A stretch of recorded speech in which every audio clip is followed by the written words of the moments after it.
Hello friends, நம்ம இந்த வீடியோவில் பார்க்க போகிறது பொதுமக்களின் வசதிக்காகவும் நன்மைக்காகவும் தமிழக மின்சார வாரியம் அடுத்தடுத்த அதிரடியான அறிவிப்பை கையில் எடுத்து வந்துள்ளது. தமிழகத்தில் உள்ள சாலையோர மின்கம்பங்கள் சம்பந்தமான புதுவிதமான ஒரு அறிவிப்பை தமிழக அரசாங்கம் வெளியிட்டிருக்காங்க. ஸோ இந்த அறிவிப்பு பார்த்தீங்கன்னா மக்களுக்கு ஒரு மகிழ்ச்சியான ஒரு அறிவிப்பாக இருக்கும்னு நினைக்கிறேன். அதனால் வீடியோவை இறுதி வைக்கும் ஸ்கிப் பண்ணாமல் பாருங்கள். வீடியோ பார்க்கறதுக்கு முன்னாடி நீங்கள் இந்த சேனலில் இன்னும் சப்ஸ்கிரைப் பண்ணலாம்னா கீழே இருக்கிற சப்ஸ்கிரைப் பண்ணி கிளிக் பண்ணிக்கோங்க. கூடவே பக்கத்தில் இருக்க பெல் ஐக்கானை கிளிக் பண்ணிக்கோங்க. அப்போ தான் நாங்கள் போடக்கூடிய பயனுள்ள வீடியோக்களை நீங்கள் மிஸ் பண்ணாமல் பார்க்கலாம். வாங்க வீடியோக்குள்ளே போகலாம்.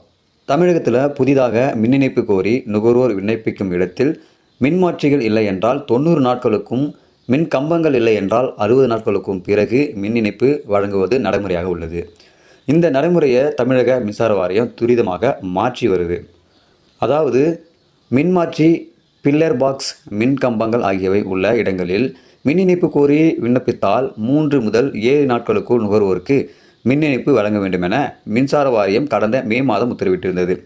இந்த நிலையில் மின் கம்பங்களின் தரம் குறித்தும் தமிழக மின்சாரத்துறையின் கவனம் திரும்பி இருக்குது.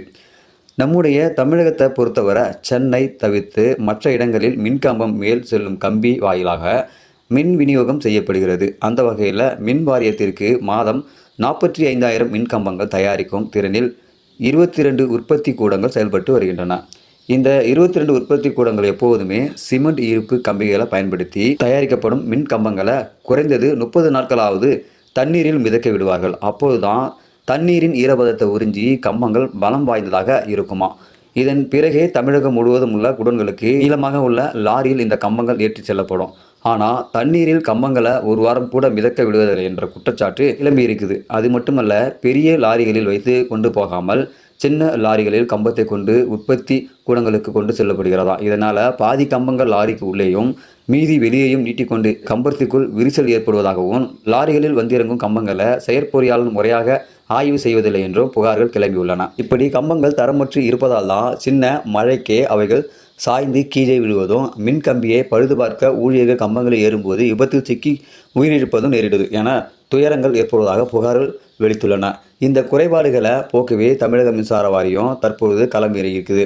அதன்படி மின் கம்பத்தில் அந்த கம்பம் தயாரிக்கப்படும் மாதம், ஆண்டு, எந்த கூடத்தில் எந்த ஒப்பந்ததாரரால் தயாரிக்கப்படுகிறது போன்ற விவரங்களும் இடம்பெறும் வகையில் அச்சிட போகிறதாம். இனிமேல் மின்கம்பங்களின் தரம் குறைந்திருப்பது ஆய்வில் நிரூபிக்கப்பட்டால் சம்பந்தப்பட்ட ஒப்பந்ததாரரின் உரிமம் ரத்து செய்வது உட்பட பல்வேறு கடுமையான நடவடிக்கைகளை எடுக்கவும் முடிவெடுத்துள்ளதாம்.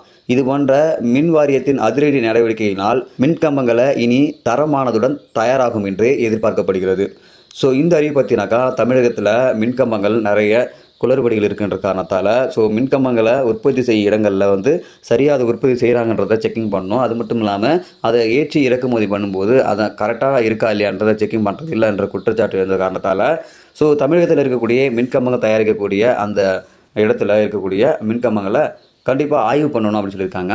இனி வரும் காலங்களில் மின்கம்பங்கள் தயாரிக்கும் அந்த கான்ட்ராக்டர் மீது எந்த மின்கம்பம் எப்போ தயாரிக்கப்பட்டது, எந்த வருஷம் தயாரிக்கப்பட்டது, எந்த மாதம் தயாரிக்கப்பட்டது, கான்ட்ராக்டரோட நம்பர் என்ன, குறியீடு என்னன்றதை குறிப்பிட்டு மின்கம்பங்களை மென்ஷன் பண்ணி தான் தயாரிக்கணும் அப்படின்னு சொல்லியிருக்காங்க. இந்த மாதிரி தயாரிக்கிறப்போ எந்த மின்கம்பத்தில் பழுது ஏற்படுதோ அந்த கான்ட்ராக்டர் மீது ஆக்ஷன் எடுப்போம் அப்படின்றது தமிழக அரசாங்கம் சொல்லியிருக்காங்க. இந்த அறிவிப்பு தமிழக மக்களுக்கு பயனுள்ளதாக இருக்கும்னு நினைக்கிறேன்.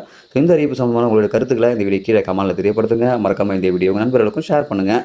இதுபோல் பயனுள்ள வீடியோக்களை நீங்கள் தொடர்ந்து பார்க்கணுனாக்கா நம்ம யூடியூப் சேனலை சப்ஸ்கிரைப் பண்ணுங்கள். மீண்டும் இன்னொரு வீடியோ சந்திக்கலாம். அதுவரை மனிதர்கள் மதிப்போம், மனித உயிரை காப்போம். நன்றி.